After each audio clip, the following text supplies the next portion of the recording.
Thanks, Royd. Can everyone hear me? All right, fantastic. Let me share my screen. Oh, that's not what we want to show, is it? So I've got a bunch of screens here. So I did want to give a shout out to Brady and encourage you to go look up. This is Brady's firm, the Volt firm, on his YouTube channel. So I do subscribe to his YouTube channel.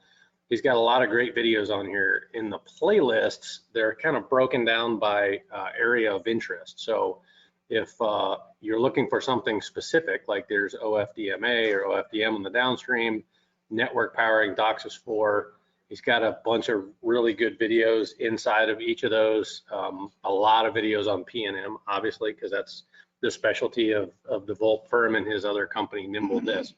And the other guy that we're going to hear from today is John Downey from Cisco, and he's in a lot of these videos as well. So I want to share a quick story about John Downey. When I was about your age and a technician in Pittsburgh, Pennsylvania, John Downey at the time was still at Cisco, came to Pittsburgh and did a presentation very much like this one. And I still have all of the materials from, John's presentation almost 20 years ago. So these guys like Brady, like John, they're dedicated for, decades to training technicians and sharing information. So John and I were kind of joking about that yesterday. So 20 years ago, I knew who he was, but he didn't know who I was because I was just a tech in the room and AT&T broadband at the time, I think.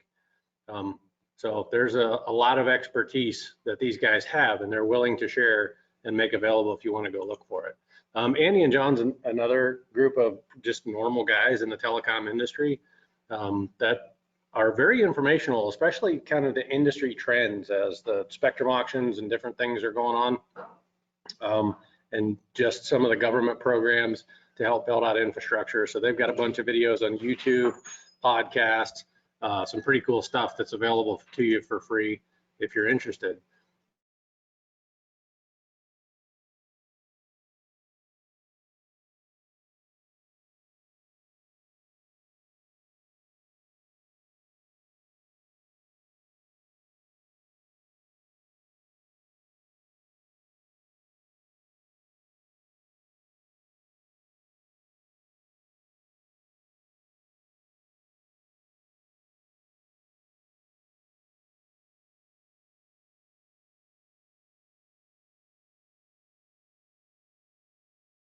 Architecture, there's a bunch of different standards bodies, and the one that Brady and I were referring to this morning was the Proactive Network Maintenance Working Group.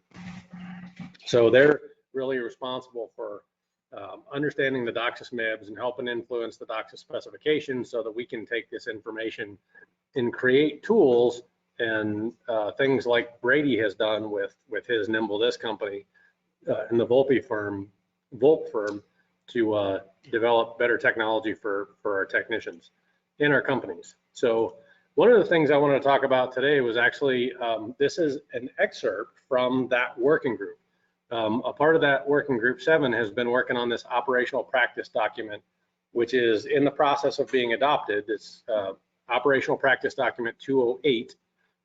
And this is all about how to use PNM tools and the information from those DOCSIS MIBs to help define certain impairments and to give you guys an advantage in understanding when you see a particular impairment type of what the primary causes are and hopefully help you get to the solutions faster.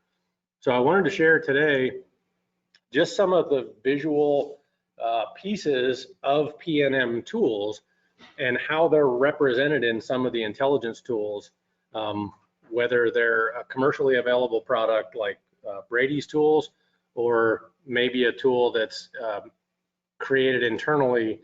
Like I know Comcast, we build our own tools to visualize downstream spectrum impairments. Ours just happens to be called Spectra. But when you look at those tools, they can tell you an awful lot of information about what the problem is that's potentially affecting the customer. And if you understand how the images are constructed and how to read them, it can be very informational and efficient in getting you to the primary root cause. So we'll get into some of those. But first things first, just some of the basics on what the signals look like. In these full band captures, we have our 6 megahertz single carrier QAMs, but then right next to it is a 96 megahertz OFDM block of channel or haystacks. And the tops of it look a little bit different because there are some timing carriers inside the OFDM that kind of sit on top and make the top look a little jagged. Then you'll have other carriers like CW or constant wave carriers that are analog tones, sometimes out there for ALCs or for leakage or for other things. Now there are guard bands, very, very small ones in between the single carrier QAMs, the 6 megahertz carrier QAMs, and then oftentimes there'll be bigger guard bands in between different channel types, like this OFDM next to the single carrier QAM, there's a guard band there. And then other times, depending on your channel load and how many DOCSIS or linear video channels you may have and the band pass of your system, you'll have some vacant spectrum where you'll have room to put more channels later, but maybe right now you just don't need them. And so you can have different sizes of vacant spectrum, and being able to understand that can be useful in a couple of ways. Oftentimes, if there's ingress, and we'll talk more about that later, you can see some of those carriers in that vacant spectrum, because the modem, if there's ingress in the system on the downstream, it'll be transmitted to your devices, and it'll actually show up as energy on that device. And so it'll be represented, even where there's not a channel, as just noise or energy in that spectrum. So vacant spectrum can actually be pretty useful too. So here's an instance where vacant spectrum is actually pretty interesting. The other thing that we need to consider is the type of device that we're getting the information from. As we move on from the basic sub-split systems into mid-split and high split and beyond, if that's the direction of your company, our customer premise equipment will also need to be sub-split or mid-split or high split in order to activate or use that spectrum in both the upstream and the downstream. So we have two different devices here. The one on the top is a sub-split device. The one on the bottom is a mid-split device. Now, these could be on the same network, but the way that the signal on the downstream is represented is going to be very different. This device, the sub-split device, has a diplex that rejects below 42 megahertz or 45 megahertz, depending on the band edge.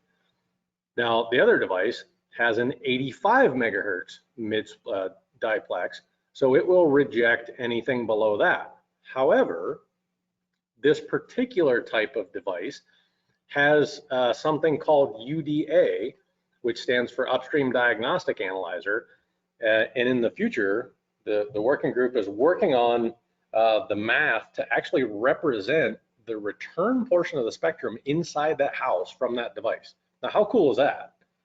Where you could actually use the modems in the house or the customer premise equipment as a spectrum analyzer to look for return noise. Now, right now, this just looks like an elevated noise floor. Some people may think that this is OFDMA return energy. It's actually not. It's the noise floor of the UDA spectrum analyzer.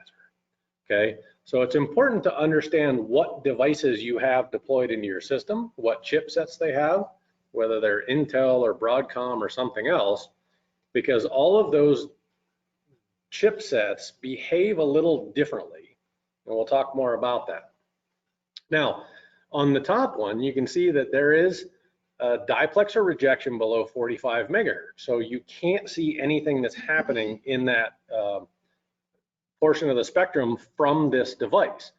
Again, this is most likely a modem, and if you think about a modem, its primary job is to modulate and demodulate signals, right?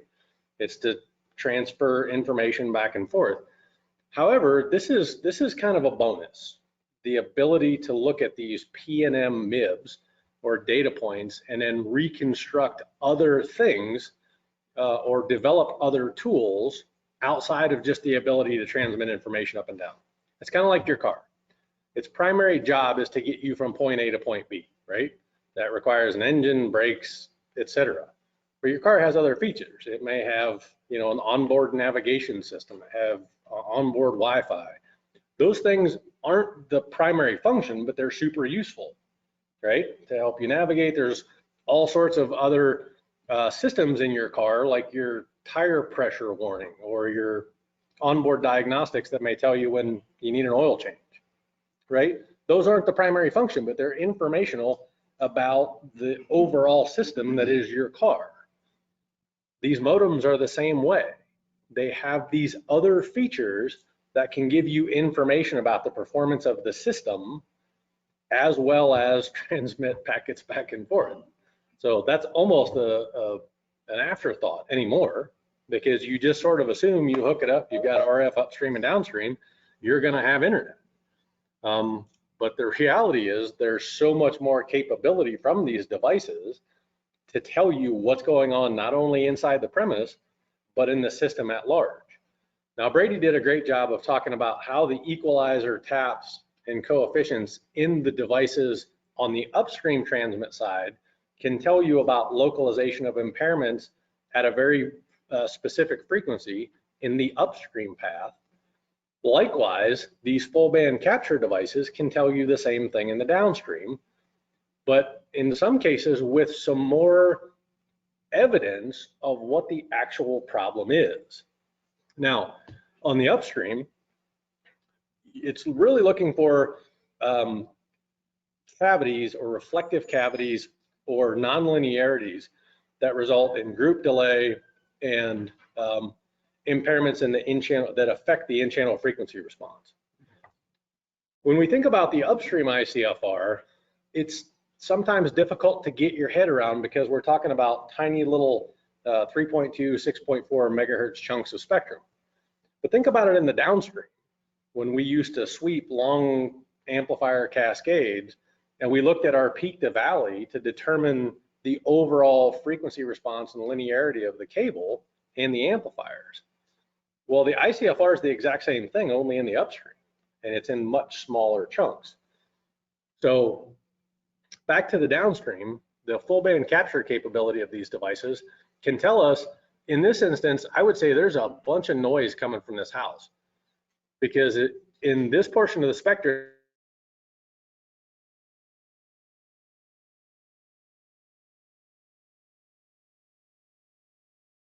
did it just freeze up for everybody?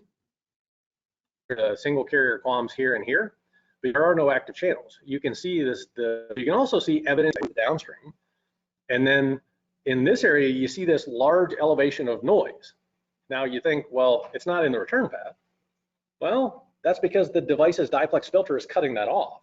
That portion of the device is actually used to transmit information upstream, so it doesn't represent any of this energy in the downstream. But you can extrapolate that this elevation inside the premise on the downstream at this device likely includes the sub portion of the spectrum too. So the energy is there, the diplex is just cutting it off so you can't see it in the downstream. Now this device you can also see has some FM ingress here as well. So that's indication that there's a shielding integrity problem in the house or out in the plant, and there's FM energy getting into the cable plant being transmitted all the way to this device. So just a couple of nuances on how to understand what device it is, what the diplex cutoff of that device is, and then how different devices react to representation of the full band capture. In Brady's presentation, he mentioned there's a long string of hexadecimal code, right, that was in there, and that's the mathematical representation of this data. Well, these devices have something similar, and then our systems take that information and basically recreate this spectrum on the downstream. But sometimes there's other information that comes from the device in that code that gets misrepresented visually. So like these artificial noise spurs. You might be tempted to take a good spectrum analyzer out there and look at the downstream and say, where is this electrical interference noise coming from? Well, it's not there, it's not real. It's just a representation from that chipset in our intelligence tools and how we decode it. Now, this other one is a switchable diplex. So we have some devices out there that are capable of being operated in both the sub-split or the mid-split mode, right? Potentially even high split in the future. And there's an artifact that gets created by that switchable diplex right at that band edge.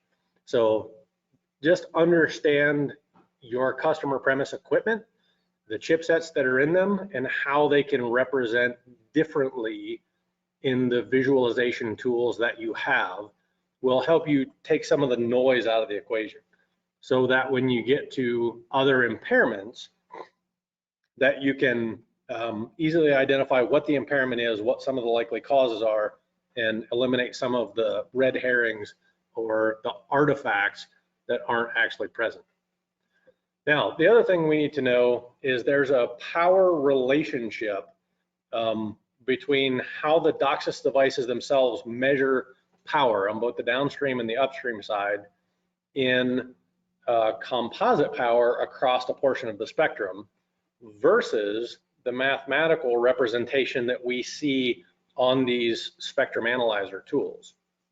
So for instance, we're looking at the same device in two different ways. This is a Comcast tool called Scout, and it's telling us that the downstream receive power of that device is right around 0, plus or minus a half.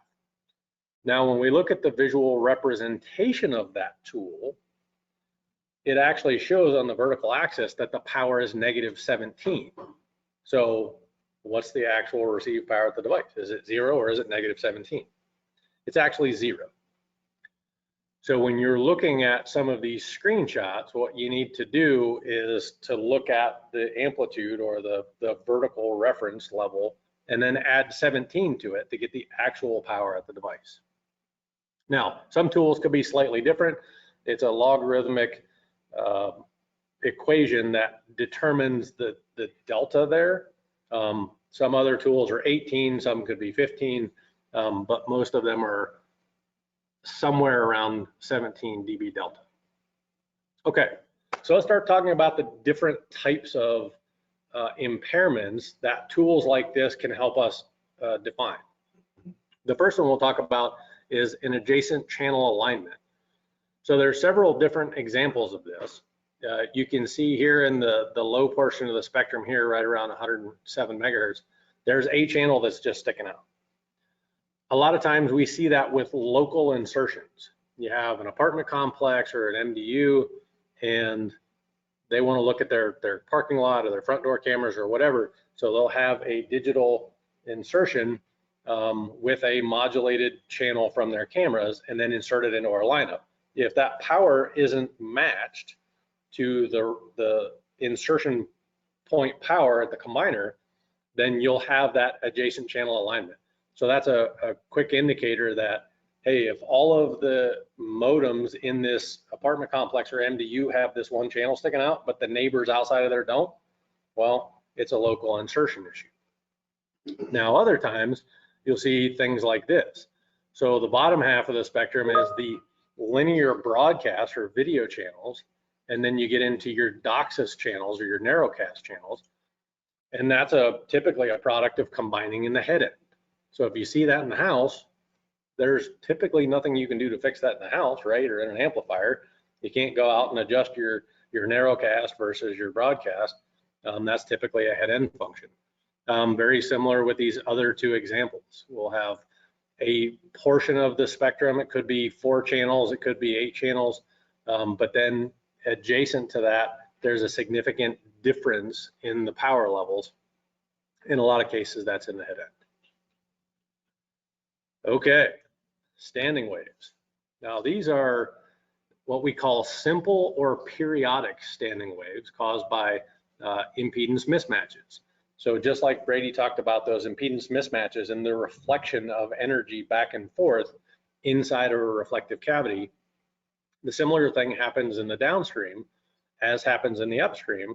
However, it's represented differently in the downstream because we have much more spectrum that seems connected, than in the upstream where it's smaller channel frequency responses that are disconnected. Now, there is a formula where you can take and measure, and I bring this up because I mentioned the deck that John Downey shared with me in 1990 something. In that deck was the formula for how to measure the peak-to-peak distance in megahertz and determine how big the reflective cavity was. So it was a way of calculating cavity size, reflective cavity size, before we had the intelligence tools to do it. So you just had to measure the peak-to-peak of your standing wave at a point and then do the math at the difference in frequency from the peak-to-peak or null to null. And you could determine how far you were from the reflection. Looks like somebody's talking in chat here. Let's see who that was. Oh, thank you, John. The reference power is based on the resolution bandwidth, John says, going back to the previous slides. And to have a 17 dB correction factor, the cable must be using a resolution bandwidth of 100 kilohertz. Thank you, John. So if we go back to that slide, this one, he's exactly right about the resolution bandwidth and measurements. Now, that's not captured in this deck, but I will tell you in the PNM paper that we referred to, there is a lot of material in here about how these visuals are constructed. And thank you, John, for keeping me honest. I'm going to fast forward down here to a part of this paper that I did not include in this deck that speaks to, here you go, the visualization and how it's measured with resolution bandwidths of different bandwidths. So 100 kilohertz, 10 kilohertz, 100 hertz. So the visualization of the spectrum is influenced by the resolution bandwidth measurement. And John, ours is about 117, so it comes out to 17.17 or so to get that 17 dB correction. Now that's included in this paper that the Working Group 7 put together, and is very, very comprehensive. There's a lot of information here about the differences between different types of analyzers, swept tune spectrum analyzers versus fast Fourier transform analyzers versus devices like these where we're just capturing the bins and reconstructing those in different ways. So that's all part of that other paper as well. But good catch, John. Thank you. All right, now I'm nervous because John's listening, and if I get any of this wrong, he's going to tell me about it.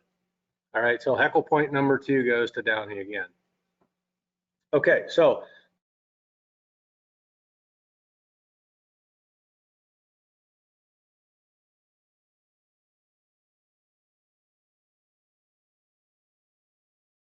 the same periodic sinusoidal, different shapes. They're all large waves.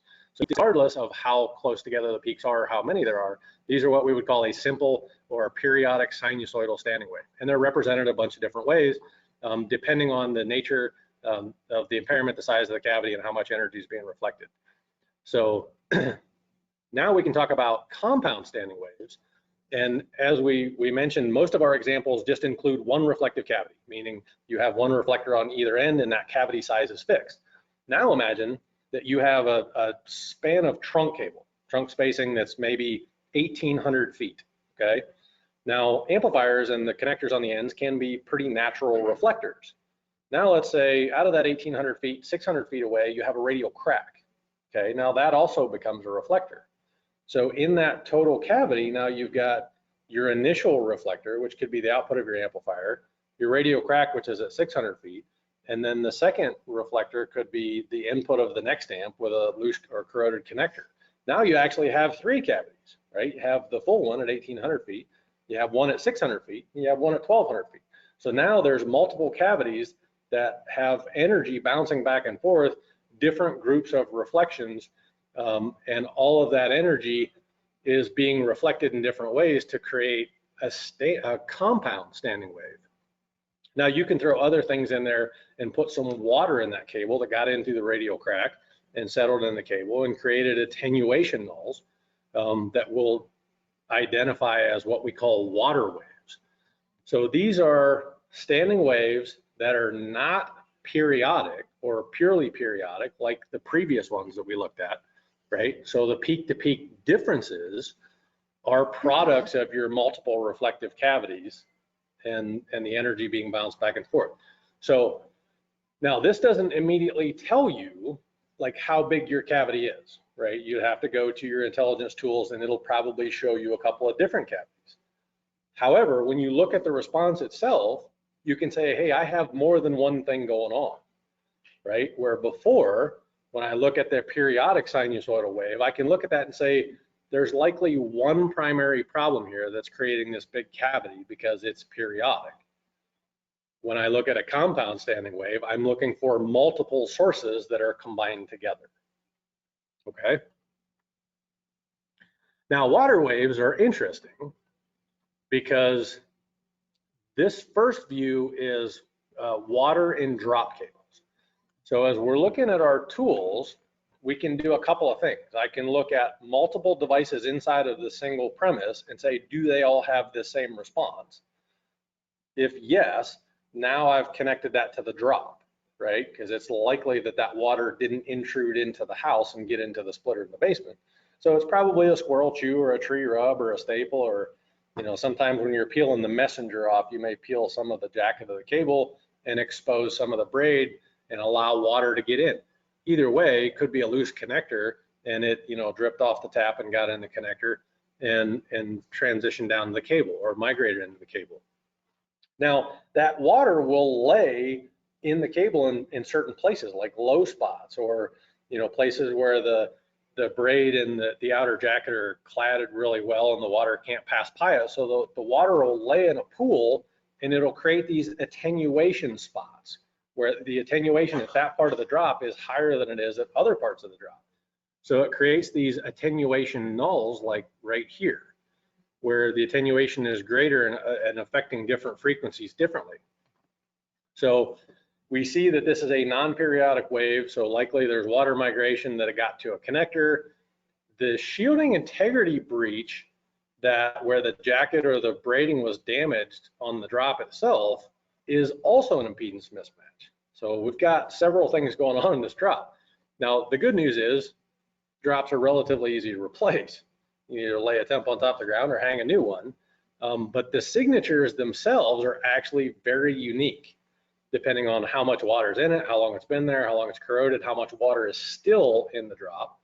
And we see this sometimes in real rainy areas or places that have rainy seasons, where during the rainy season, when the rain is falling, this doesn't show up right away, right? It takes time for that water to get into the drop and then migrate and then settle.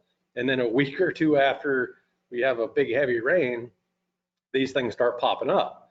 Well, if we don't address them right away, eventually it'll start to minimize a little bit as some of that water evaporates out or it disperses, and it won't entirely go away, but it'll leave corrosion in its wake, and eventually the drop will need to be replaced. But when you learn to understand some of the key indicators of a water wave, they're pretty easy to identify. You can just look at it and go, yep, that's water.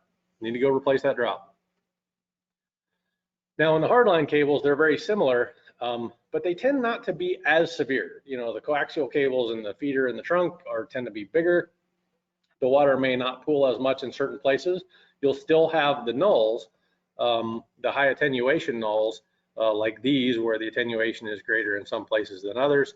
But now you'll start to see this same signature on multiple devices in multiple accounts, right? So you could have a damaged feeder or trunk cable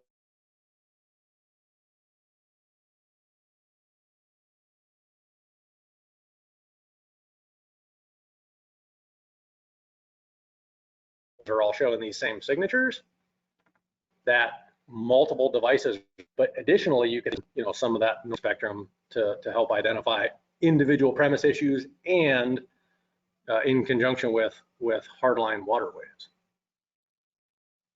Now, resonant peaks.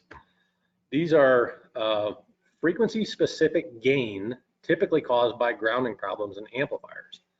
So how often do you see a really weird response like this that we may think of as a standing wave, and you go out and you either throw your ladder up on the strand or you boom up and you start to, torque on the amp a little bit and it goes away. Over time, amplifiers can, warp if the module retainer screws in the module aren't tightened properly to the housing itself, or the bolts on the outside of the housing aren't also properly tightened. Over time, through heating and cooling and expansion and contraction of the module and the housing itself, can warp and cause these grounding problems inside the amplifiers, which will then manifest themselves as these resonant peaks. Now, depending on the size of the amplifier and the size of the grounding problem as to how the peaks themselves manifest. These are 4 different amplifiers that have different signatures of different resonant peak, but they're all caused by the same thing. Sometimes they can move or include a frequency specific notch like a suck out, but in most cases, when you see a signature similar to this, it is a resonant peak that is associated with an amplifier. So some of the tools can localize or signature match and say this cluster of devices in this neighborhood all share the same signature. And then you can start to trace that back through the architecture to something called an LCA, or a least common ancestor in the architecture, to say the one thing that these all have in common is this amplifier. Now, the great news about that is you can just drive straight to that amplifier and tighten up the module retainer screws, check it for corrosion, and typically it goes away. But understanding what the particular signature response is can help you lead you right to an amplifier or a drop or a span of cable. Okay, next will be, high frequency roll off. Do you ever guys, when I was a young tech growing up, I heard little ones can't jump and big ones can't swim. Did you guys hear the same thing? Good, even the new guys are saying, yep, little ones can't jump, big ones can't swim. So ultimately what that means is the higher frequencies tend to be affected more prominently by water intrusion. And again, go back to that drop scenario where the water pools, that creates that high frequency or high attenuation null in the cable and creates a roll off or excessive loss at particular frequencies. So typically when you see this high end roll off, it's associated with water in a device, either in cable, but typically in a passive or an amplifier or something like that. The passive devices, unfortunately, are basically just water collection buckets, right? If the weather gaskets inside the housing and the mating to the plate aren't properly sealed or tightened, the water just gets in there and it pools. We've had a lot of, I think, debates as to whether shrink boot, not shrink boot, does the water migrate through the connectors and get into the passives and then lays in the passives and create situations like this. But when you see a frequency response like this, particularly on a group or cluster of devices within your intelligence tools, you know you're looking for water. The question is just where. Again, localize the devices to the architecture and then translate that back to a least common ancestor, and that's a great place to start. Now, the other half of that equation is little ones can't jump, meaning low frequencies have a difficult time in bridging any gaps or discontinuities in the center conductor. Oftentimes that's loose seizure screws, but a lot of time it's pullouts where if the hardline connector is not properly tightened, particularly in the winter, right? We go through this every winter. The first cold snap, you find the suck outs. The second cold snap, when it gets really cold, that's when the outages come, right? Because if we miss the suck out the first time, as the cable continues to contract, it's going to pull completely apart. And then you'll either lose power or you lose continuity between the center conductor and the mating mechanism. So little ones can't jump. Typically, if you see the low end, early on in my career, I didn't draw the distinction between the return path and the low end, right? So if you think about your sub band from 5 to 42, and then your downstream typically starts about 55.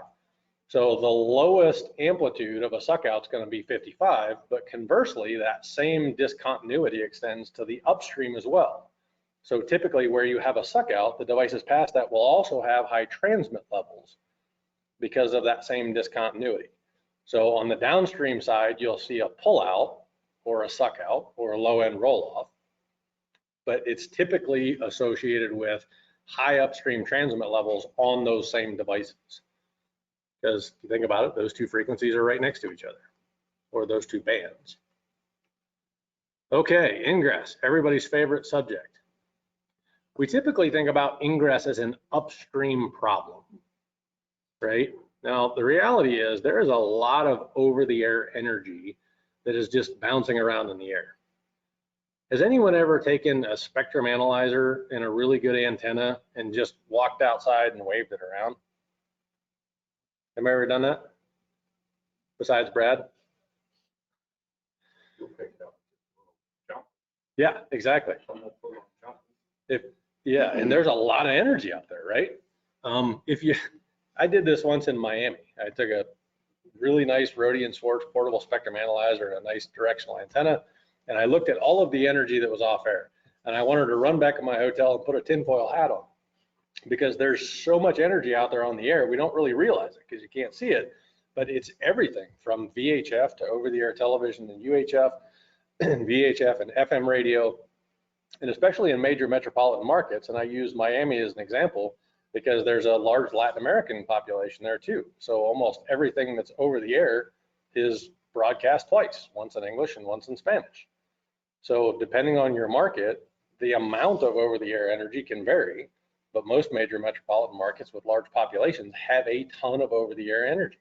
All of your cellular communications and LTE and GSM, all your over-the-air high-definition television broadcast, all your FM radio, all of that stuff is out there bouncing around in the air. Now, with the spectrum reuse rules that the FCC has, they're licensed to use those spectrums, and so are we.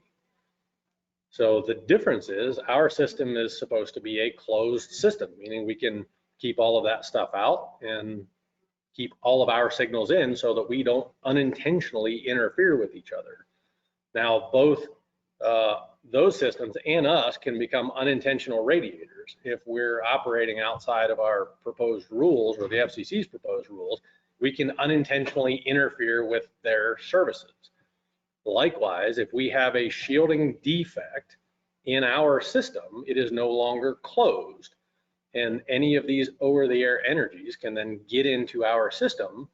And the system, the cable and the amplifiers don't know one signal from another. They just know there's energy in this frequency at this amplitude, and it gets transmitted through our system in either the upstream or the downstream.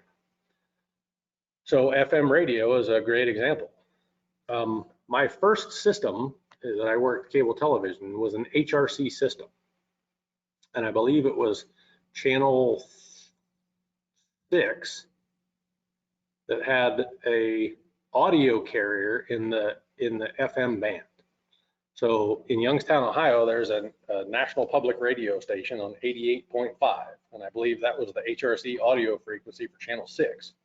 So whenever we had a radial crack or a shielding defect in the plant, you could turn your TV to channel 6, watch C-SPAN or whatever it was on there, but listen to Youngstown State Radio, because the over-the-air energy was getting into the system, being transmitted through the cable and demodulated by the television's audio. It doesn't know any different. The televisions and cable boxes don't know one energy source from another. They just know there's energy there. So it was actually kind of cool. If you like to watch C-SPAN and listen to the radio at the same time, we could do that for you. Just loosen the connector at the tap and there you have it. But that's the commonality that we have with all of these other over-the-air providers, is that we share the same frequencies. Now, the good news is that we can identify these and localize them using some of these downstream full band capture services.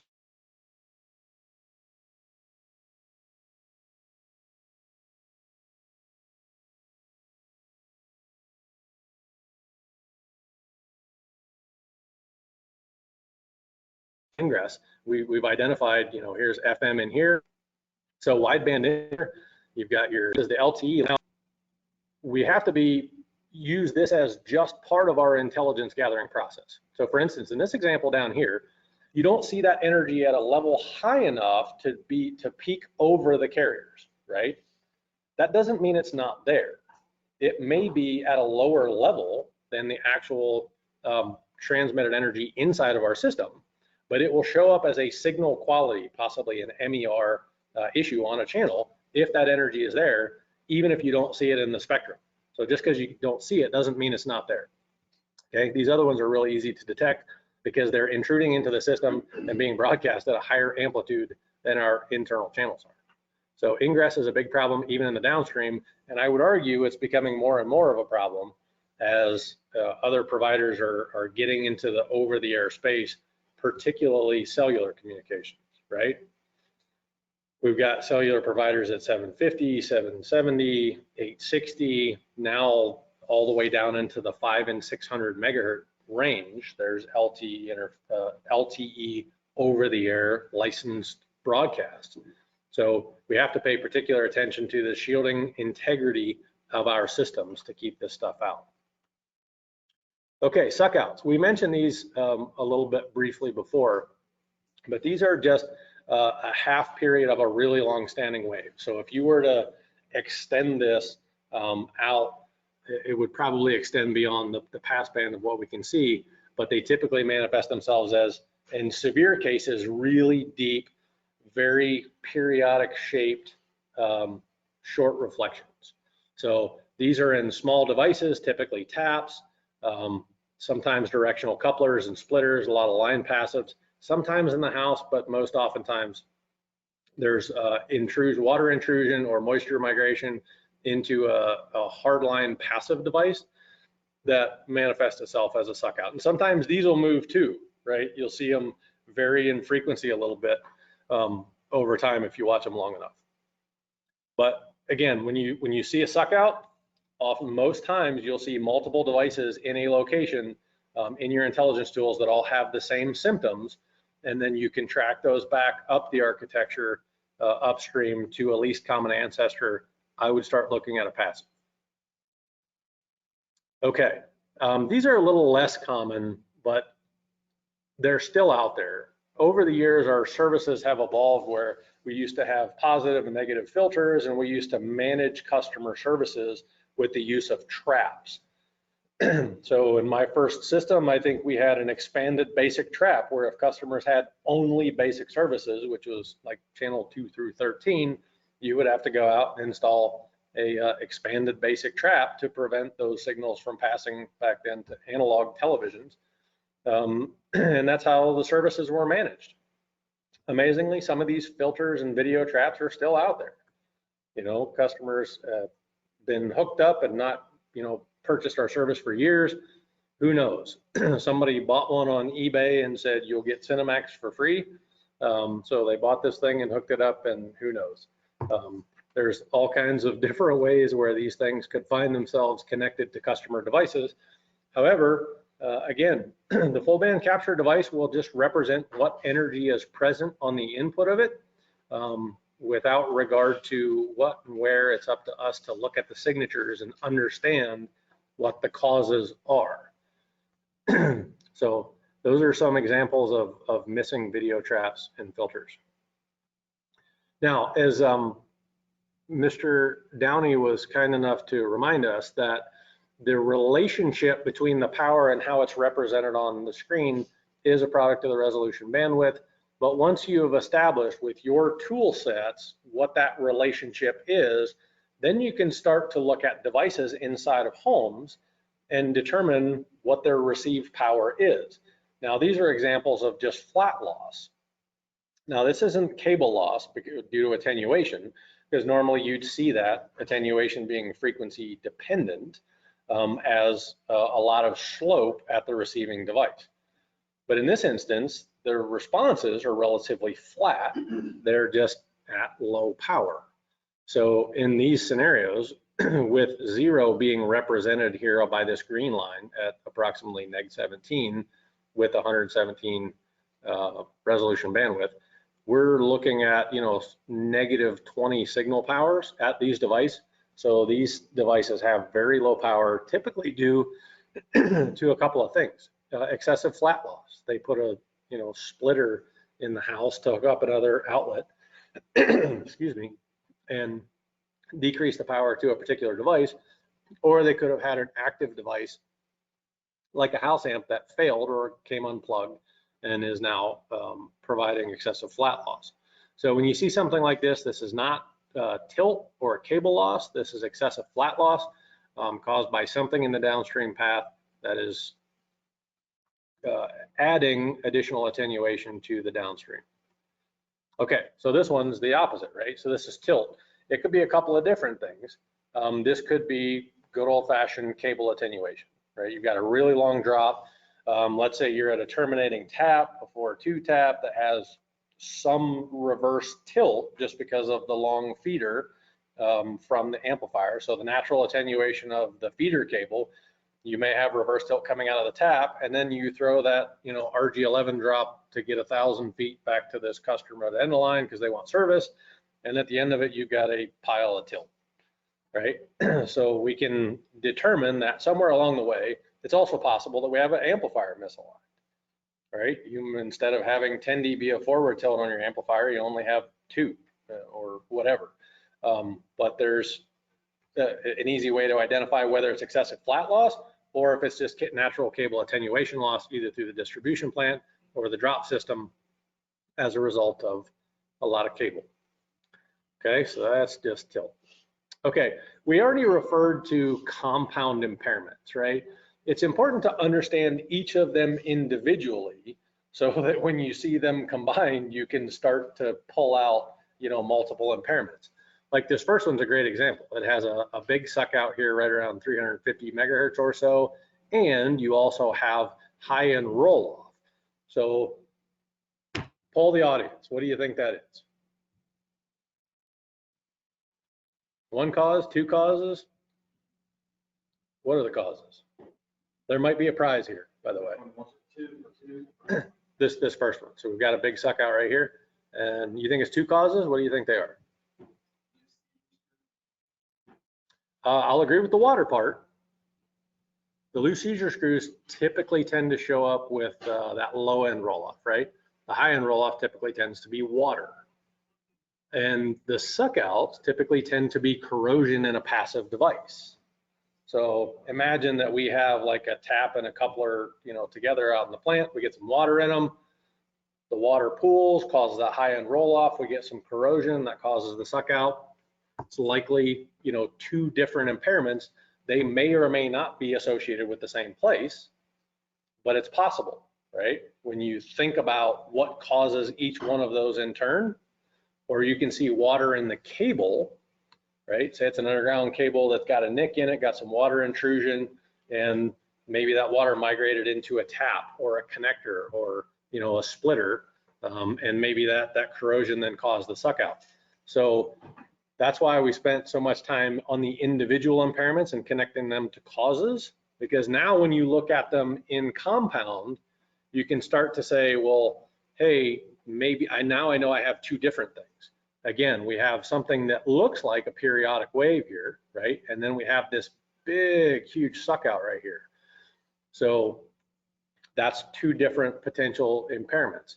Here we have a lot of ingress, right? We see this huge amount of FM ingress right here, some VHF ingress, and we've got a standing wave that looks like it may be non-periodic, could be some water.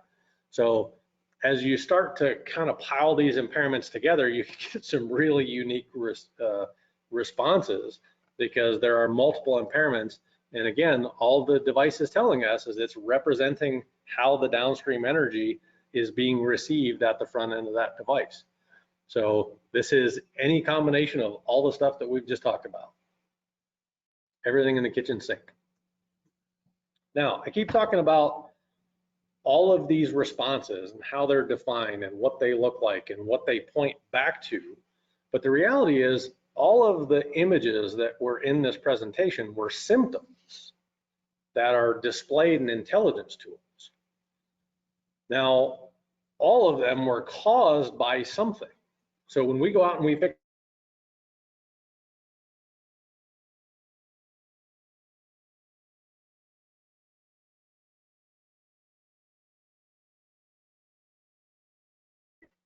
No, we go out and we fix an impedance standing wave. Do we actually fix a standing wave?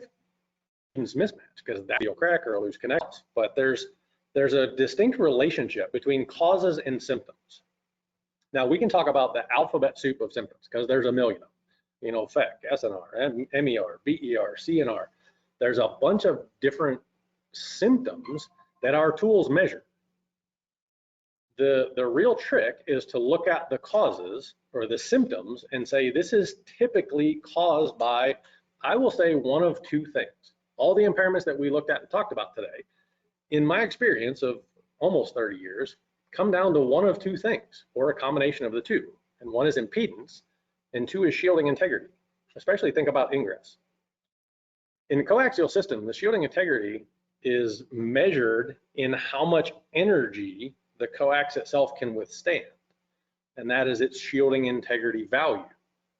Now, when the shielding is impaired or degraded, its value goes down and it can no longer withstand the pressures from all of that energy. So what happens? The energy overcomes the shielding integrity and it gets into the system. Now, in a lot of cases, the signal inside the system gets out, and that can be measured as leakage or egress. But the important thing to know is that the cause is actually a shielding integrity breach. So why is that important? Well, if I look at all of my full band capture traces and I recognize that all of the customers in this neighborhood have this same downstream ingress energy showing on their devices, right? And I look at my system design prints and I say, okay, well, they're all fed off of this span of cable or this amplifier or this whatever, figure out what they have in common. Well, now when I get out of my truck, I know what I'm looking for. I'm looking for a shielding integrity problem. That could be a squirrel tube. That could be a radial crack. You guys ever look at the power lines above the cable and overhead? You old cable dog, you know what I'm talking about, right? If you see that pickle that indicates a splice in the power, because that means at some point the power broke and it came down. Now, if it's in mid-span, you'll typically see broken lashing wire there too, right? Or a couple of bug nuts up there where somebody went out and put the lashing wire back up. Well, there's probably also some burn holes in the top of the cable. That's just a shielding integrity problem that can lead to these symptoms, right? But the physical cause is the holes in the jacket that were caused by the power line that came down or whatever. You look at the squirrel, you look at a drip loop that was poorly formed over years, right? And sometimes you can tell even underneath the strap, you can see the cable is a little sharper than it maybe ought to be, right? There's likely a crack underneath of that strap. Now that's a shielding integrity breach. It's also an impedance mismatch. So now we're into that compound impairment category, right? We've got that radial crack that's allowing ingress in, but now it's also creating these reflective cavities of different sizes depending on where the crack is. So as we go all through this, I want you to recognize what the symptoms are and start to connect what the shape of the response is to what the symptom is. Is it water? Is it a periodic standing wave? Is it a compound impairment? Is it ingress? And then draw the next conclusion to the cause. Now, the easiest ones for me are always the resonant peaks, because I know I'm looking for an amplifier, right? And different amplifiers tend to have different shapes of resonant peaks. So, you know, I've seen C-Core, I love C-Core, but the C-Core FlexMax stuff has a very distinctive resonant peak. And did anybody ever do like layup stick repairs back in the old days? You just, yeah, you get your layup stick out of the track and you whack the housing and the problem goes away. Well, at least for a while until your buddy's on call, then he'll get it. But yeah, things like resonant peaks, you can do the layup stick fix, or you can just boom up there and tighten everything up and it probably goes away. Now, if there's corrosion in the housing or on the seizure assemblies inside the housing, you probably want to wreck that out in the overnight and replace it. But you know, you start to get a sense where when you look at an impairment and how it's localized and how many customers it's affecting as to what the causes are, because ultimately the causes are the important part. And I would argue that most of the things that we looked at today is either a shielding integrity problem, turn your leakage detector on, you'll probably find it, or an impedance mismatch. Okay, so again, talking about the alphabet soup of symptoms. Now, this is my personal evaluation of like how to break certain symptoms into buckets. We talked about SNR, MER, CNR. There's another one here that we haven't talked about, but it's this carrier to interference noise ratio. Remember when we were talking about the ingress and looking at our downstreaming, you may not see the carrier sticking out, right? You may not see the ingress exceeding the level of your carrier, but it's hiding underneath of it. And that'll show up as a degraded MER on that carrier.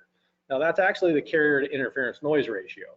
If the carriers on either side of it are the same amplitude, so you don't see a frequency response problem, but these ones have 40 MER and this one has 23, well, there's probably some ingress underneath that carrier you just can't see, right? So you need to kind of think under the carrier and say, as I'm scanning across my MERs, I've got some that stick out that look kind of bad, right? Likely there's a shielding integrity problem in the coax somewhere that's allowing ingress under that carrier that's not visually represented as a peak, but it's a carrier to interference noise ratio issue. So I kind of break these into three different buckets. The signal integrity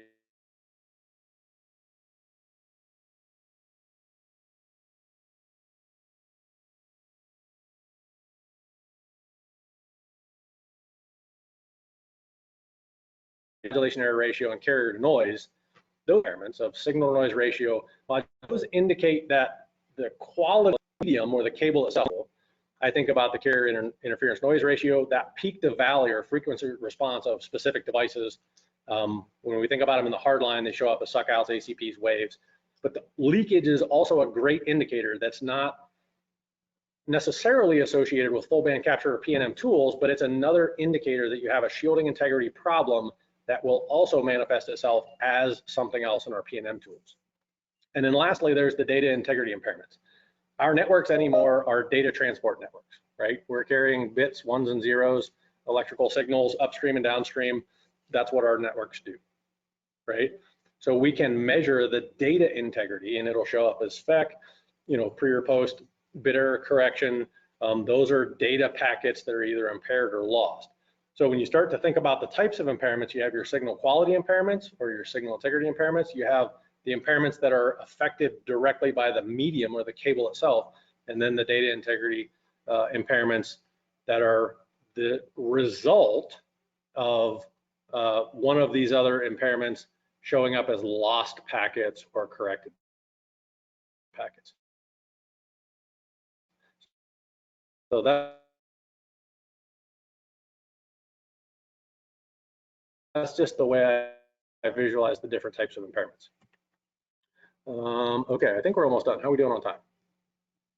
Okay, we're gonna ignore that. Okay, so lastly, how do we tie it all together? So our intelligence tools are great at indicating when there's a problem, localizing it, identifying the specter, the signature of that particular impairment, and then also they're great at telling us when they're fixed, right? So you go out and you replace, a span of cable, or you splice a piece of cable, or you replace a water fill tap, and then you go back to your tools and you mash the button and it says, okay, everything's good, you're done, right? But in between there, you have other tools at your disposal that can correlate the symptoms that your intelligence tools are telling you where there's a problem, and then you can use your hand tools, your test equipment, your signal level meters, your leakage detectors, your TDR, and potentially a shovel to localize the impairment and then validate exactly where it is so you can fix it. So a craftsman is only as good as his tools, so take care of your test equipment and use the right test equipment for the job. We have a bunch of different test equipment. The line maintenance techs have big shiny toy boxes. I know I have a big shiny toy box too with OTDRs and optical test equipment, and RF test equipment, and leakage detectors, and all those things. So those will help you localize where the problem is after your intelligence tools have given you an indication of what the impairment is, likely where it's coming from, and what the primary cause is. And then you can use the right piece of test equipment for the job to narrow it down, isolate it, and then ultimately repair it. Now, lastly, I want to mention that the paper that I mentioned earlier, the Network Operations Subcommittee Operational Practice Document 208, is coming soon, called Understanding Cable RF Spectrum. That has a ton more information in it about what impedance is, how it's defined in the coaxial cable networks, also more about shielding integrity from a couple of articles I wrote for Comcast. to help tie those things back together to your intelligence tools and say, this is what the cause is, this is what the symptoms are. And then lastly, I want to thank my fellows on this network operations subcommittee that have just done a tremendous amount of work. Larry Wolcott from Comcast is our chairman, Arnie Lundell from Cogeco up in Canada. Hey, Arnie. Mr. James Medlock from Ecclesia, which is another company that develops and builds P&M tools for the cable industry. Dr. Jason Roop from Cable Labs, Brady Volt, who you met this morning, the legend, Mr. Ron Rannick, and Dr. Thomas Colsey from Broadcom. Sorry, Tom. All did a ton of work. This document that I was referring to, the operational practice document, we've been working on that for over a year. This slideshow is just peeling parts of that out and giving you the Cliff Notes version of the greater operational practice document. So I would encourage you, once that's published, to look that up. To me, it's going to be the primer for downstream troubleshooting in the modern cable networks once it's published. So good job to the P&M Working Group 7 guys. Appreciate all your efforts. With that, I think that's the end of my slides. Any questions? John, did I get anything else wrong in there? I haven't seen you chime in lately, so I feel like I'm doing okay. Can you hear me? Yes.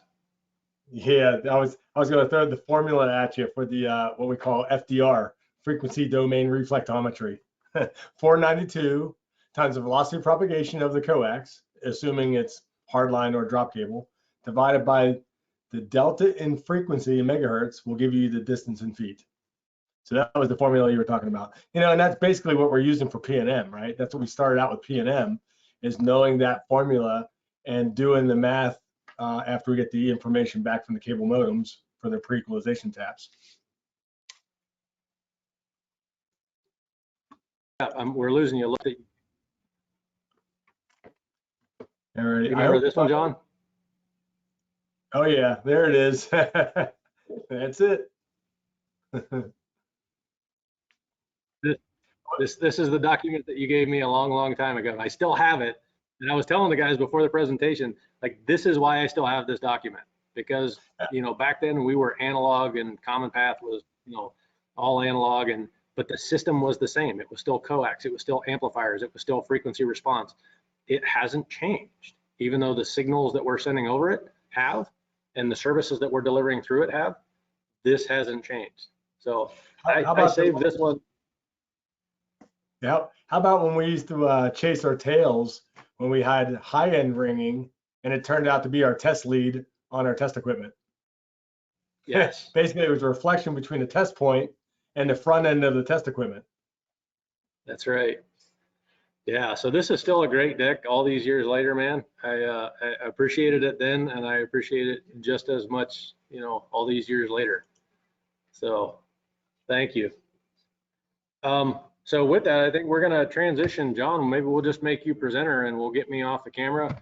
You know, I've been trying to explain your contribution to the industry for all day, but, you know, the reality is, you know, guys like you and Brady are continuously dedicating your time and effort to training, you know, the entire universe of cable technicians out there. And it cannot be, you know, understated the amount of information that you've shared across the industry, and you never know where it's going to land, right? Because this network maintenance tech sitting in the back of a room in Pittsburgh remembers very, very well all of the information that you shared with me a long time ago. So we appreciate what you do, and really appreciate you taking time to, you know, continue to educate us here today. Sure. So are we taking a quick break? We're taking a Yeah, I'll tell you what, we'll take a quick break and we'll come back at, say, 10 after 2. Sounds good. Pick up from there. Okay, sounds good.